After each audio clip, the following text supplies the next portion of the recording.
Bem-vindo ao canal Corvo Obscuro. História de hoje: O Labirinto da Culpa.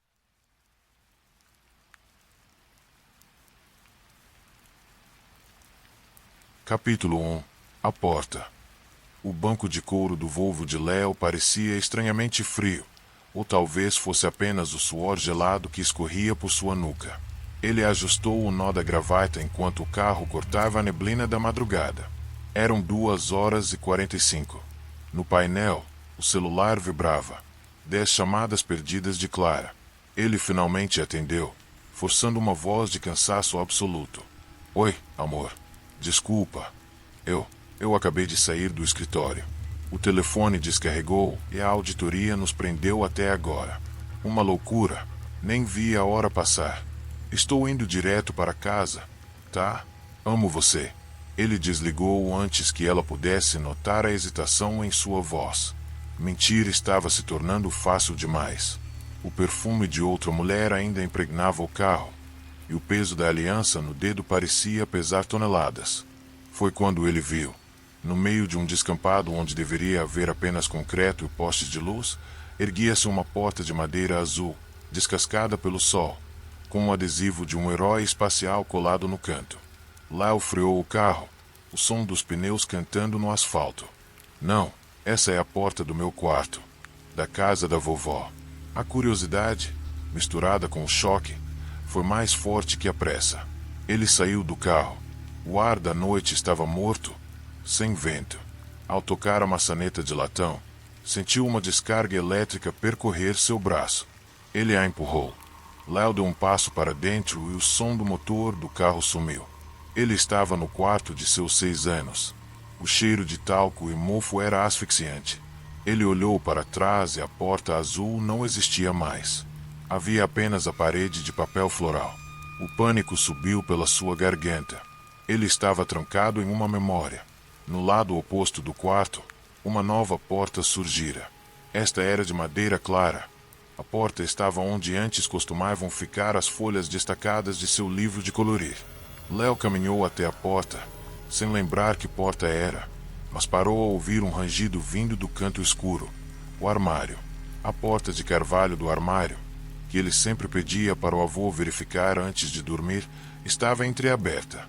Uma mão cinzenta, com dedos excessivamente longos e unhas que pareciam garras de vidro, emergiu da fresta.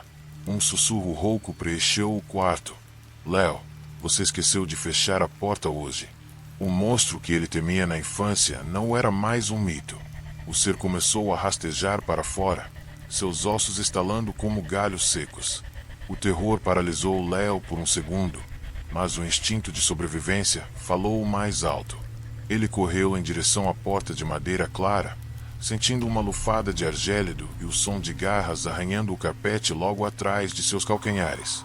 Ele atravessou a porta e a bateu com força. O silêncio voltou, mas era um silêncio diferente, mais pesado. Ele agora estava em um quarto maior. Leo sentia o coração martelar contra as costelas, um ritmo frenético que parecia ecoar nas paredes azul escuro daquele novo quarto. O cheiro de cigarro e desodorante barato era tão real que ele sentiu um nó na garganta. Ele reconhecia aquele lugar. Era o seu santuário aos 18 anos, o pequeno apartamento de um cômodo onde ele morou sozinho pela primeira vez. Ele olhou para trás. A porta de madeira clara por onde acabará de passar havia sumido, restando apenas um pôster rasgado de uma banda de metal que ele nem ouvia mais. Isso não é real. É um surto. Eu estou dormindo no carro, murmurou para si mesmo, mas o frio que vinha das janelas era cortante demais para ser um sonho. Ao se aproximar da janela, Leo recuou. Não havia rua, não havia cidade. Do lado de fora do vidro, existia apenas um vazio preto infinito, uma névoa densa que parecia devorar a luz. Ele se virou para o centro do quarto e seu sangue gelou. No centro da cama bagunçada, havia uma forma coberta por um lençol encardido. Parecia um corpo humano, imóvel, mas com um detalhe perturbador. O lençol estava sendo puxado suavemente para baixo por mãos invisíveis, revelando, centímetro a centímetro, o que estava escondido ali. No travesseiro, um telefone antigo de linha discada começou a tocar. O som era estridente, furando o silêncio do quarto como uma agulha. Léo não queria atender, mas sua mão se moveu por puro instinto. Alô? A voz dele saiu trêmula. Léo, por que você mente tanto? Era a voz de Clara, mas soava distorcida, como se estivesse falando debaixo d'água. Você disse que estava no trabalho, mas você mentiu. A culpa é sua. Debaixo do lençol na cama, a forma começou a se debater violentamente. Léo jogou o telefone no chão. De repente, a porta do banheiro do pequeno apartamento começou a brilhar com uma luz avermelhada. Era uma porta de compensado barato, cheia de furos. A porta que ele atravessou centenas de vezes quando saía para encontrar garotas das quais Clara nem suspeitava na época. Antes que ele pudesse se aproximar, o armário de roupas desse quarto também rangeu. O mesmo som de ossos estalando. O monstro da infância o havia seguido até a adolescência, mas agora ele parecia maior, mais adaptado. Saia! Léo gritou, puxando um canivete que mantinha no bolso da calça. Ele não o esperou. Correu em direção à porta do banheiro, mas o carpete sob seus pés subitamente se tornou pegajoso, como se estivesse encharcado de sangue fresco. O lençol na cama voou, revelando que não havia ninguém ali. Apenas um par de alianças de casamento retorcidas e pretas. Léo escancarou a porta do banheiro e bateu a porta atrás de si. Mas o som que ouviu não foi só de madeira contra madeira. Foi o eco de um corredor de hotel que parecia não ter fim. O ar aqui era pesado, saturado com o cheiro de carpete velho e produtos de limpeza baratos que falhavam em esconder algo mais podre por baixo. Capítulo 2. Corredor das Horas Perdidas. Ele olhou para as mãos. O canivete que segurava estava úmido de suor. Ao longo do corredor, dezenas de portas se estendiam. Elas não tinham nomes, apenas números que mudavam freneticamente, como cronômetros em contagem regressiva. 2018, 2020, 2022. Léo lia os números enquanto caminhava rápido. Eram os anos em que sua vida dupla se consolidara. Cada porta ali representava um quarto de motel, um apartamento alugado às pressas, um lugar onde ele havia deixado um pedaço de sua integridade para trás.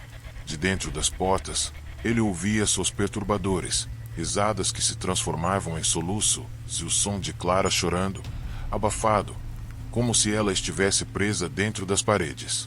De repente, as luzes do corredor começaram a falhar, piscando em um ritmo doentio. No final do corredor, uma silhueta se destacou sob a luz trêmula.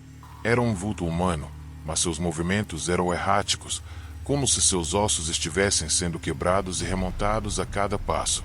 Léo deu um passo para trás, o canivete em punho, mas a silhueta no final do corredor não avançou.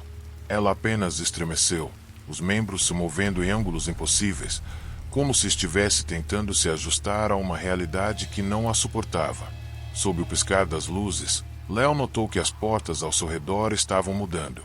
Os números de anos desapareceram, sendo substituídos por imagens embaçadas nas molduras de madeira. Ele parou diante de uma porta entreaberta. Não era um hotel. Era a sala de sua própria casa, banhada por uma luz fria de manhã de domingo. Ele viu Clara sentada à mesa. Ela não estava chorando. Estava estática, olhando para o celular de Léo que ele havia esquecido sobre a bancada. Na tela, uma notificação brilhava.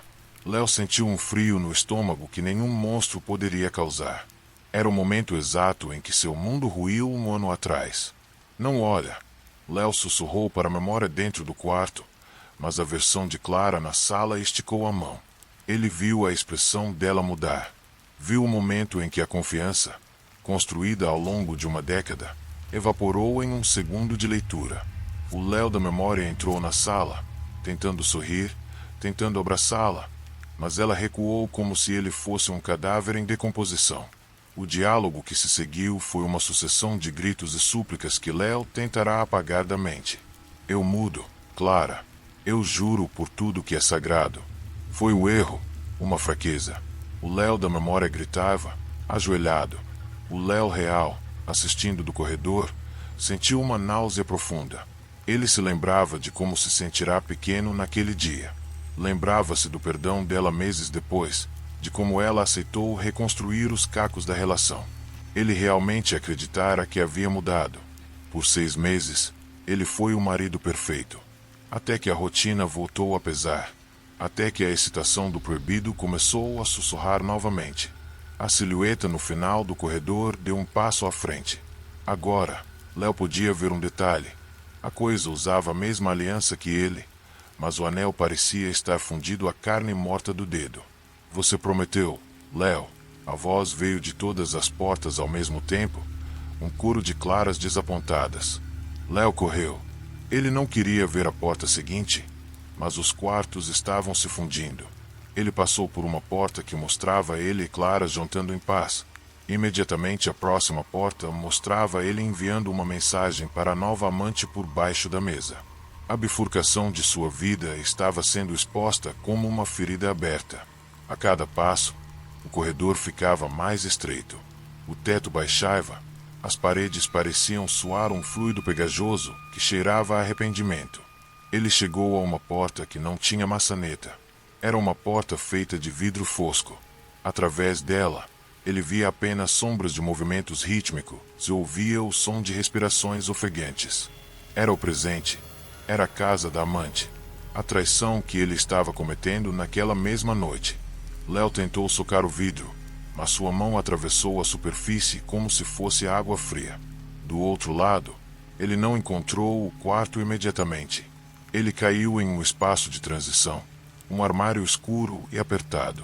O cheiro de casacos de pele e naftalina. Ele estava escondido, mas não sabia de quem. Capítulo 3. O espectador. A escuridão dentro do armário era absoluta, mas não era vazia. O cheiro de naftalina misturava-se ao perfume caro da amante, criando uma atmosfera que sufocava Léo.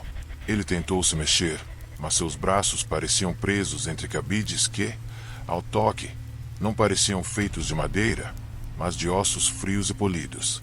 Através da fresta da porta do armário, uma linha de luz cortava o breu. Léo colou o olho na abertura. Ele viu o apartamento. Viu a si mesmo. Lá estava o Léo de 2 horas atrás, rindo, servindo uma taça de vinho para a mulher que não era Clara. O som da risada dele, vindo do lado de fora, soava como um escárnio. O Léo dentro do armário sentiu uma vontade excruciante de gritar, de socar a porta e avisar. Saia daí agora. Vá para casa. Peça perdão. Mas sua voz era apenas um sopro seco. Ele estava preso na posição de um voyeur da sua própria ruína. Ele assistiu a cada toque, a cada mentira proferida entre beijos, a cada vez que o outro Léo olhava para o celular vibrando com as ligações de Clara e o silenciava com um sorriso cínico. O arrependimento não veio como um pensamento, mas como uma dor física, como se ganchos estivessem puxando suas entranhas. Ele viu a si mesmo sendo o monstro que sempre temeu. Foi então que algo mudou. De repente, a luz do apartamento piscou. 1 vez, 2 vezes. Na terceira, a escuridão durou 3 segundos longos e absolutos. O silêncio foi cortado apenas pelo som de um batimento cardíaco pesado que Léo não sabia se era o seu ou das paredes do próprio armário. Quando a luz voltou, o mundo tinha virado do avesso. Léo não sentia mais o aperto dos cabides ou o cheiro de naftalina. Ele sentia o peso de uma taça de vinho em sua mão direita e o toque macio do sofá de veludo sob suas coxas. Ele estava na sala. Ele era, agora, o homem que estava prestes a trair Clara. Ele olhou para a amante sentada à sua frente. O coração de Léo deu um solavanco. Ela não estava mais rindo. Ela estava imóvel, com a taça parada a milímetros dos lábios, sustentando um sorriso perfeitamente simétrico. Seus olhos estavam vidrados, como 2 esferas de vidro negro que não refletiam a luz do abajur. Ela parecia uma boneca de cera que acabará de ser posicionada ali. O pânico subiu como uma maré. Léo olhou instintivamente para o lado, para o armário onde ele estava escondido segundos atrás. As portas de madeira de carvalho do armário, as mesmas da casa de seu avô, estavam lá, incrustadas na parede moderna do apartamento. E, pela fresta milimétrica, Léo viu o brilho de um único olho humano observando-o de volta. Um olho arregalado, injetado de sangue, transbordando o mesmo terror que ele sentia agora. Léo tentou levantar, mas suas pernas pareciam pesadas, como se o chão estivesse sugando seus sapatos. A amante, que antes era puro desejo, agora era uma presença estática e aterrorizante. Ela não piscou. Apenas inclinou a cabeça para o lado, em um ângulo desumano, e sussurrou com a voz de Clara. Você disse que estava no escritório, Léo, porque a porta ainda está aberta.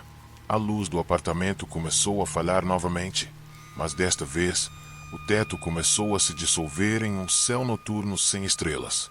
Léo percebeu que a realidade do apartamento estava descascando como tinta velha, revelando algo muito mais antigo e sombrio por baixo. Ele precisava de uma saída, ou de algo para se defender, mas a caixa do avô se fechou num estalo seco antes que ele pudesse ver o que havia dentro. Léo recuou, tropeçando nos próprios pés. O teto continuava a desvanecer, revelando as vigas apodrecidas de uma construção que não deveria estar ali. Foi quando um estrondo seco, vindo de algum lugar atrás dele, cortou o ar. Pô! O som de um disparo ecoou com uma vibração tão forte que os restos das paredes do apartamento pareceram tremer. Foi um barulho abafado, mas definitivo, carregado de um eco que atravessava décadas de silêncio. Léo girou o corpo bruscamente. A amante de olhos vidrados havia sumido, deixando para trás apenas o rastro daquela fumaça preta que subia em espirais. No lugar onde antes ficava a varanda do apartamento, uma nova porta surgira. Não era a porta do avô, nem a porta de carvalho. Era uma porta que ele não reconhecia, pintada de um tom de lilás desbotado, decorada com adesivos de estrelas que brilhavam fracamente no escuro. Parecia o quarto de uma adolescente. Uma angústia inexplicável apertou seu peito. Ele empurrou a porta. O cheiro lá dentro era de amaciante de roupa e ferro. O quarto era pequeno, dominado por uma cama de casal que parecia deslocada naquele ambiente juvenil. Sobre o branco dos lençóis, Clara estava deitada. Ela vestia o pijama que ele mais gostava, mas o tecido estava ensopado por um vermelho vivo que se espalhava a partir da barriga. Seus olhos, antes cheios de confiança, permaneciam abertos e fixos no teto, agora sem brilho. Em algum ponto sobre o colchão, o revólver negro repousava silencioso, dividindo o espaço com ela. Léo caiu de joelhos. O grito que saiu de sua garganta foi um som quebrado, o som de um homem que acabará de perder o próprio eixo. Clara, não. Clara, por favor. Ele se arrastou até a cama, soluçando, e pegou a mão dela, que ainda estava morna. Me perdoa. Eu juro que ia voltar. Eu ia contar tudo. Eu ia mudar. Ele chorou sobre o corpo dela, as lágrimas se misturando ao sangue no lençol. Em um ato de desespero e loucura, ele retirou a arma dos dedos inertes de Clara, sentindo o peso do metal como se fosse o peso de sua própria alma. Ele queria usar aquela arma para acabar com tudo ali mesmo, mas, antes que pudesse levar o cano à cabeça, os lábios de Clara se moveram. Não foi um grito, foi um suspiro, mas a voz dela ecoou pelo quarto como se estivesse sendo gritada em seus ouvidos. O sangue não é meu, Léo, é o que sobrou de nós. Léo recuou, horrorizado. O corpo de Clara permaneceu imóvel, mas os olhos dela giraram lentamente nas órbitas até focarem nele. Você me matou em cada porta, Léo, tantas e tantas vezes. Ela sussurrou, um eco oco e úmido. Mas me diga, você ainda tem uma chance? Ou é apenas o fim que você finalmente merece? O quarto começou a tremer violentamente. As paredes lilás começaram a sangrar, e o chão sob Léo dissolveu-se em um branco infinito e ofuscante. Por um instante, o vácuo foi absoluto, mas logo a gravidade o puxou de volta. Léo sentiu o impacto seco de seus pés contra um carpete áspero. O cheiro de talco e mofo o atingiu como uma chicotada. Ele estava novamente no quarto de seus 6 anos. Ele correu até a janela. Através da vidraça embaçada, o coração de Léo deu um solavanco de esperança. Lá estava o seu Volvo, parado no descampado, com os faróis acesos cortando a neblina, exatamente como ele o deixará. A realidade estava ali, ao alcance da mão. Ele girou o corpo e viu, na parede oposta, A porta preta que não pertencia àquele cômodo. Nela, a palavra fim brilhava em um tom gélido. É agora, ele sussurrou, apertando o cabo do revólver que trouxera do quarto de Clara. Minha última chance. Léo avançou, mas antes que pudesse tocar a maçaneta, a porta fim foi escancarada com um chute violento. Um homem invadiu o quarto. Era a cópia exata de Léo. O mesmo terno cinza, o mesmo porte físico, mas suas roupas estavam imundas de sangue. O sósia empunhava uma arma com as mãos trêmulas, os olhos arregalados em um pânico absoluto, como se o próprio demônio estivesse em sua busca. O pânico de Léo foi mais rápido que sua razão. O medo de ser impedido de voltar para casa transformou-se em uma fúria cega. Que merda é essa? Léo rugiu, já nivelando a mira. O homem à sua frente arregalou os olhos, vendo o cano da arma apontado para si. Ele ergueu a mão livre, em um gesto desesperado de defesa. Não, espera. Pô! O disparo ecoou como um trovão dentro do quarto minúsculo. A bala atingiu o sósia em cheio na cabeça. O impacto foi brutal. O homem caiu primeiro de joelhos, o corpo oscilando por um segundo antes de desabar pesadamente sobre o carpete. Eol ficou parado, a respiração errática e a fumaça ainda saindo da arma. O intruso estava morto. O obstáculo fora removido. Sem olhar para trás, sem conferir o rosto do homem que acabará de abater, ele atravessou a porta azul e foi atingido pelo ar gélido da noite, que nunca pareceu tão doce. Entrou no Volvo com as mãos ainda trêmulas e acelerou. Precisava chegar em casa. Precisava ver Clara. Capítulo 4. A Redenção. A viagem de volta foi um borrão de luzes de mercúrio e o som do motor rugindo contra o silêncio da madrugada. Quando Léo estacionou na garagem de sua casa, o estalo do metal esfriando soou como o tique-tique de um relógio que finalmente parara. Ele entrou. O ambiente estava imerso em uma penumbra familiar. O cheiro de lavanda e o calor do lar o atingiram como um soco no estômago. Clara estava sentada na poltrona da sala, envolta em um chale. Ela não estava lendo. Estava apenas olhando para a parede, com o celular apagado sobre o colo. Ao ouvir o som da porta, ela se levantou lentamente. Seus olhos estavam vermelhos e inchados. Léo, a voz dela estava rouca, desprovida da doçura habitual. Onde você estava? Eu liguei para o seu escritório. O vigia disse que você saiu às 6 da tarde. Léo não conseguiu sustentar o olhar. Ele desabou. O peso de todas as portas, do sangue no carpete e da face desfigurada do sósia no vazio branco caiu sobre ele de uma vez. Ele caiu de joelhos no tapete da sala, soluçando de uma forma que nunca fizera antes. Me perdoa, Clara. Por favor, meu Deus, me perdoa. As palavras saíam truncadas, afogadas em lágrimas. Clara não correu para abraçá-lo. Ela permaneceu parada, os braços cruzados, observando-o com uma expressão que oscilava entre a mágoa profunda e um cansaço devastador. Não chore, Léo. Não faça isso dessa forma, ela disse, e o tom gélido fez estremecer. Eu passei a noite imaginando se você tinha sofrido um acidente ou se tinha decidido que não valia mais a pena voltar para casa. Mas eu já sabia, não sabia. No fundo, eu sempre soube das suas reuniões tardias. Léo agarrou as mãos dela, que estavam frias. Eu te traí, Clara. Eu fui um monstro. Eu estive em lugares, eu vi coisas que eu não consigo explicar, mas que me mostraram o homem deplorável que eu me tornei. Ele apertou as mãos dela com desespero. Eu vi o nosso fim. Eu vi você. Eu vi o que o meu silêncio faria com a gente. Eu juro, por tudo o que ainda resta de bom em mim, eu nunca mais vou abrir uma porta se você não estiver do meu lado. Eu vou mudar. Eu já mudei.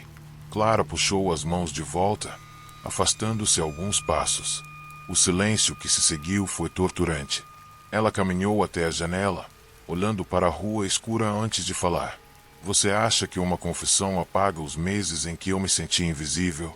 Ela se virou, e uma única lágrima escorreu por seu rosto. Eu desconfiava, Léo. O cheiro de um perfume que não é meu, os sorrisos cínicos para a tela do celular. Eu estava esperando você ter a decência de me dizer a verdade ou a coragem de me deixar. Eu nunca vou te deixar, ele implorou. Eu morri e nasci de novo hoje para poder estar aqui. Clara suspirou, um som longo e exausto. Ela se aproximou novamente e tocou o rosto dele com a ponta dos dedos, um gesto que carregava mais luto do que carinho. Eu não sei se consigo te perdoar hoje, Léo. Talvez nem amanhã. A confiança é uma porta que, uma vez arrombada, nunca mais fecha direito. Ela fez uma pausa, olhando fundo nos olhos dele. Mas eu vou te dar essa chance. Não porque você merece, mas porque eu ainda não estou pronta para enterrar o que nós fomos. É a última, Léo. A última porta. Se eu sentir que você está escondendo algo, nem que seja um pensamento, eu irei embora antes que você consiga pedir perdão. Entendeu? Entendi, ele sussurrou, sentindo um peso colossal sendo retirado, ainda que a cicatriz permanecesse. Nunca mais haverá segredos. Ela não sorriu, mas ofereceu a mão para ajudá-lo a levantar. Naquela noite, eles não fizeram amor, nem comemoraram. Eles apenas ficaram sentados no escuro da sala, lado a lado, sentindo o peso daquela segunda chance.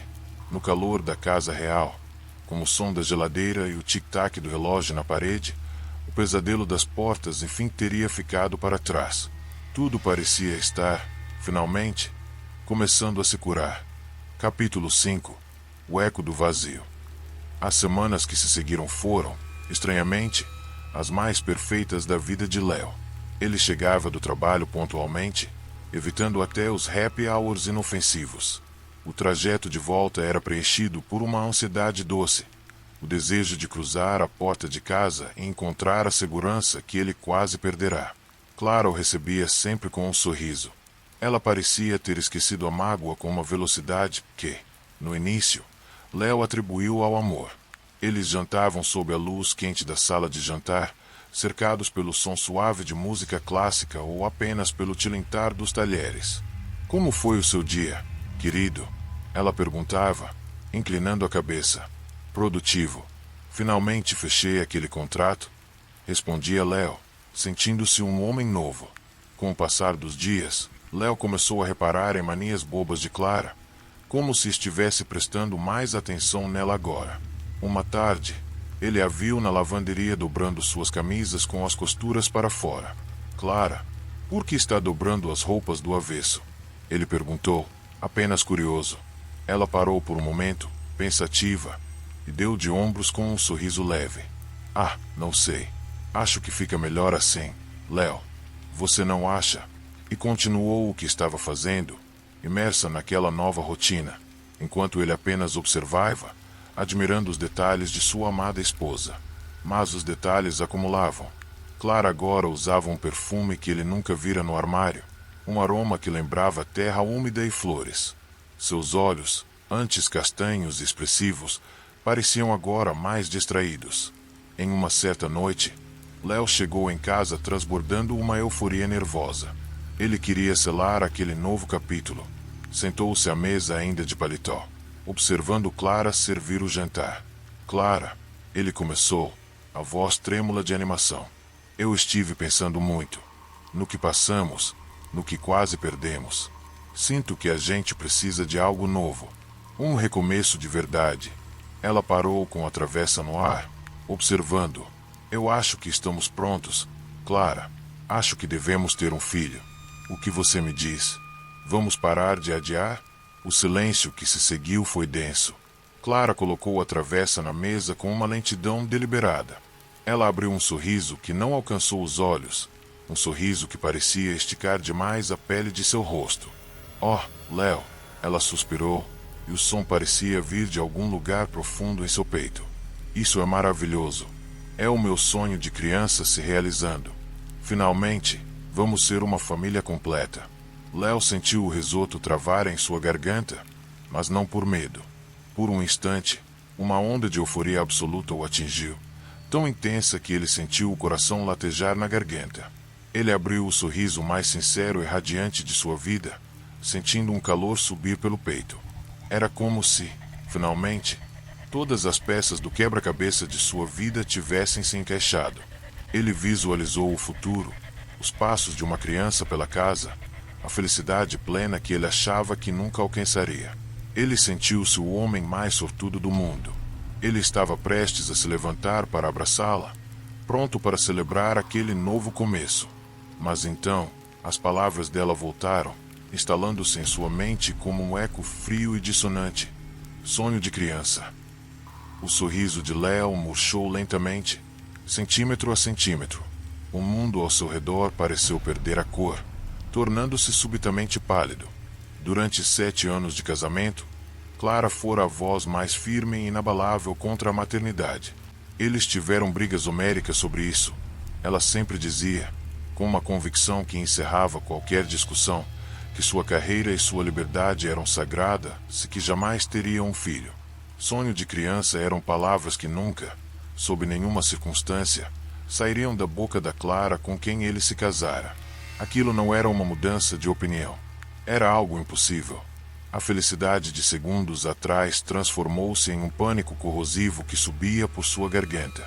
Ele olhou para a mulher à sua frente, e o risoto no prato dela, que antes parecia delicioso, subitamente pareceu ter o cheiro de terra úmida e mofada. "O que você disse?" Léo perguntou, a voz quase um sussurro. "Eu disse que estou feliz, querido." "Por que a surpresa?" Ela começou a comer, mastigando com uma rítmica mecânica, os olhos fixos nos dele, sem piscar. "Você odeia a ideia de ter filhos, Clara. Você sempre odiou." Odiar é uma palavra tão forte, Léo. As pessoas mudam quando atravessam portas, não é? O pânico, aquele velho conhecido, subiu como ácido por sua garganta. Léo olhou para as mãos dela. A aliança não estava no dedo. Parecia estar dentro da pele, como se o metal tivesse sido absorvido pela carne. "Você não é ela", Léo disse, levantando-se tão rápido que a cadeira tombou para trás. "Onde está a minha esposa? O que você é?" Clara parou de mastigar. Ela inclinou a cabeça para o lado, o pescoço estalando como madeira velha. "Eu sou o que você trouxe de volta, Léo. Você não achou que sairia sozinho, achou?" Léo não esperou por mais nada. Ele correu para o quarto, o coração batendo contra as costelas como um animal enjaulado. Trancou a porta e empurrou a cômoda contra ela. Do outro lado, o silêncio reinou por alguns segundos antes das batidas começarem. Não eram batidas de mãos humanas. Era o som de algo pesado e úmido colidindo contra a madeira. "Léo, abra." A voz de Clara agora era uma amálgama de sós. O choro do bebê que nunca tiveram, o grito da amante. "Somos nós agora. Finalmente somos um só." Em desespero, Léo se atirou ao chão perto do pé da cama. Ele arrancou a tábua solta e sentiu o frio do metal. O revólver negro.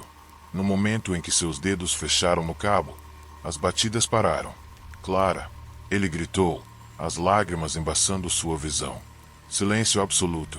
Ele esperou minutos que pareceram horas. Armado e trêmulo, ele afastou a cômoda e girou a chave. O corredor estava mergulhado em uma penumbra cinzenta. Não havia ninguém.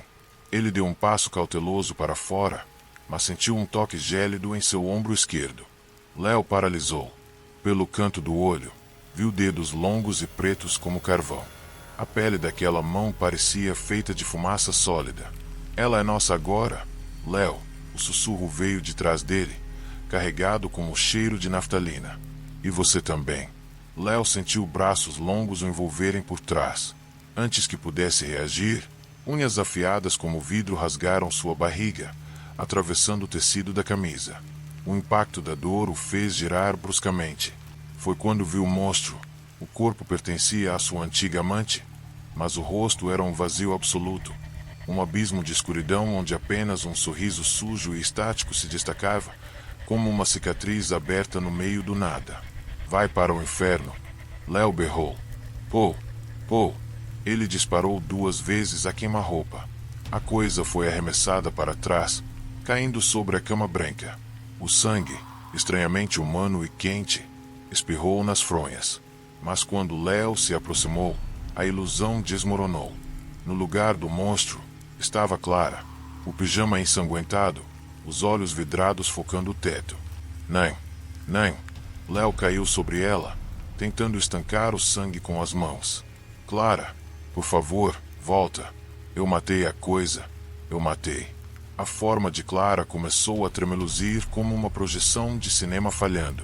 Ela olhou para ele, e por um milésimo de segundo, a verdadeira Clara pareceu emergir daquele horror. Volte, ela sussurrou, a voz sumindo. Volte para mim. Léo, você ainda está lá. Ela desapareceu em uma nuvem de fumaça preta. Léo ficou sozinho no quarto vazio, olhando para as mãos sujas de um sangue vivo que ele tentará limpar na própria roupa. Ele entendeu. Nunca havia saído dali. A tal redenção fora apenas mais um quarto naquele corredor sem fim. Possuído por um ódio que beirava a loucura, ele pegou as chaves do Volvo. Ele ia acabar com isso na origem. Ao sair de casa, o cenário estava distorcido. Seus vizinhos estavam parados nas calçadas, imóveis como estátuas de cera, todos voltados para o seu carro enquanto ele passava. Ninguém piscava, ninguém respirava. O trajeto até o descampado pareceu durar décadas. Finalmente, ele viu a porta azul. Ela brilhava sob os faróis do carro, um monumento à sua ruína. Léo desceu do carro, o revólver ainda fumegando em sua mão direita. Chega! Ele urrou para o vazio. Apareça! Ele não hesitou. Com um chute furioso, derrubou a porta azul e invadiu o quarto de seus 6 anos. Léo entrou bufando, os olhos injetados de sangue. Ele viu um homem parado à esquerda, perto da janela, observando o descampado. O homem usava o mesmo terno cinza. Tinha o mesmo cabelo desgrenhado. Ao ouvir o estrondo da porta, o homem virou-se bruscamente. Léo viu o rosto. Viu a si mesmo. Viu o pânico nos olhos daquele outro Léo que acabará de chegar ali pela primeira vez. Que merda é essa? O homem na janela gritou, erguendo um revólver idêntico. Léo sentiu o tempo congelar. Ele reconheceu o momento. Ele era o intruso. Ele era o monstro. Ele era o destino cobrando a conta. Ele viu o dedo do sósia se contrair no gatilho. Em um último ato de humanidade, tentou avisar a si mesmo. Espera, não. O som do disparo foi o ponto final. A bala atravessou sua mente. Enquanto ele caía, uma voz suave e familiar sussurrou em seu ouvido. Finalmente, Léo, estamos juntos novamente. Obrigado por nos ouvir até aqui. Se gostou da história, considere curtir o vídeo e se inscrever no canal.